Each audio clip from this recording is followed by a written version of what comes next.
Well I am coming up with new video. ಅನಿಸ್ತಾ ಇರ್ಬೋದು ಎಲ್ಲರಿಗೂ, ಏನು ಒಂದೇ ಸಲ ವೀಡಿಯೋಸ್ ಹಾಕ್ತಿದ್ದಾಳೆ, ಏನು ಶೋಕಿ ಮಾಡ್ತಿದ್ದಾಳೆ. It again makes no difference in double quotation.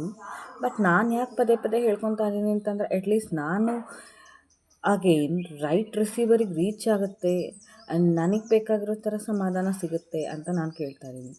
ಸೈಲೆಂಟಾಗಿದ್ದವರೆಲ್ಲ ಒಳ್ಳೆಯವರು ಅಂತ ಅಲ್ಲ, ಅಥವಾ ಕಿರ್ಚಿ ರಂಪಾಟ ಮಾಡಿದವರು ಕೆಟ್ಟವ್ರು ಅಂತಲ್ಲ. ಸೈಲೆಂಟಾಗಿದ್ದವರು ಮ್ಯಾನಿಪುಲೇಟ್ ಮಾಡ್ಬೋದು, ಕಿರ್ಚಿ ರಂಪಾಟ ಮಾಡೋರಿಗೆ ನೋವು ತಡ್ಕೊಳಕ್ಕಾಗದೆ ಹಂಗೆ ಮಾಡ್ತಾ ಇರ್ಬೋದು. ಅದನ್ನು ನಾನು ಹೇಳ್ತಾ ಇದ್ದೀನಿ. I was like yesterday, going back to my memories. Even I was a toddler that time. ನನಗೂ ಆವಾಗ ಶಿ ವಾಸ್ ಮೈ ಸಿಸ್ಟರ್ ಆವಾಗ ಇನ್ ಡಬಲ್ ಕೊಟೇಶನ್.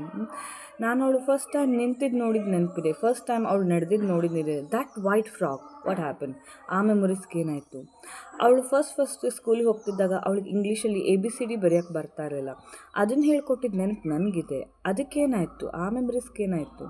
ಆ ಥರ ಕೇರ್ ಮಾಡಿದ ಅಕ್ಕ ಅನ್ನೋ ಒಂದು ಭಾವನೆ ಇವಾಗ ಯಾಕಿಲ್ಲ. ನಾನು ಬೆಂಗಳೂರಿಗೆ ಫಸ್ಟ್ ಹೋದಾಗ ಇಂಟರ್ನ್ಶಿಪ್ಗೆ ನನ್ನ ಹತ್ರ ಅವಾಗ ಕಾಸು ಇರಲಿಲ್ಲ.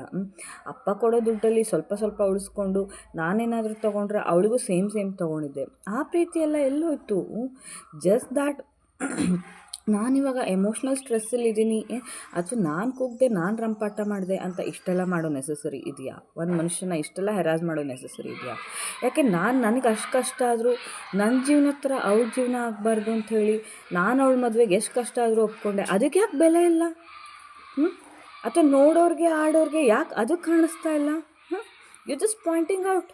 ಸಂಹಿತಾ ಈಸ್ ಮೇಕಿಂಗ್ ಅ ಮೆಸ್. ಅವಳು ಕೂಗ್ತಿದ್ದಾಳೆ, ಅವಳು ಹಾರಾಡ್ತಿದ್ದಾಳೆ. ಯಾಕೆ ನಂಗೆ ನೋವಾಗಿದ್ದು ಯಾರಿಗೂ ಕಾಣಿಸ್ತಾ ಇಲ್ವಾ?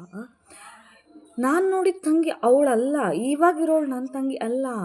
ಅವಳು ಹಿಂಗೆ ಇರಲಿಲ್ಲ, ಏನೋ ಅಂತಂದರೆ ಅರ್ಥ ಮಾಡ್ಕೊತಾ ಇದ್ಲು. ವಾಟ್ ಹ್ಯಾಪನ್ ನಾವು? ಇವಾಗ ಯಾಕೆ ನಾನು ಏನು ಕೇಳ್ತಾ ಇಲ್ಲ, ನಾನು ಕೇಳ್ತಾ ಇರೋದು ಮಾನವೀಯತೆಯಿಂದ ನನ್ನನ್ನು ನೋಡಿ ಅಷ್ಟೇ. ನಾನು ಪದೇ ಬ್ಯಾಕ್ ಟು ಬ್ಯಾಕ್ ವೀಡಿಯೋಸ್ ಯಾಕೆ ಹಾಕ್ತಾ ಇದ್ದೀನಿ ಅಂತಂದರೆ, again I am saying it, ಇದು ಒಂದು ರೈಟ್ ರಿಸೀವರ್ ಹೋಗಲಿ ಅಂತ. Again I did also experience couple of things. ಜನ ನನ್ನನ್ನು ಮ್ಯಾನಿಪುಲೇಟ್ ಮಾಡೋಕ್ಕೆ ಟ್ರೈ ಮಾಡಿದ್ದಾರೆ.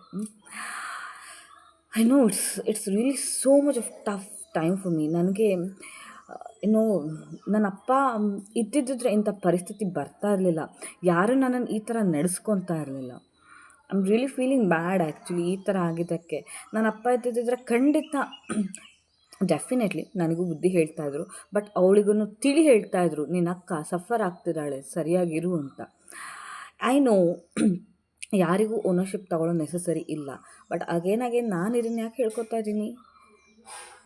ರೈಟ್ ರಿಸೀವರಿಗೆ ರಿಸೀವ್ ಆಗುತ್ತೆ ಒಂದಿನ ಅನ್ನೋದಕ್ಕೆ. ಎನಿವೇಸ್ ಐ ನೋ ನಾನು ನನ್ನ ಮನಸ್ಸು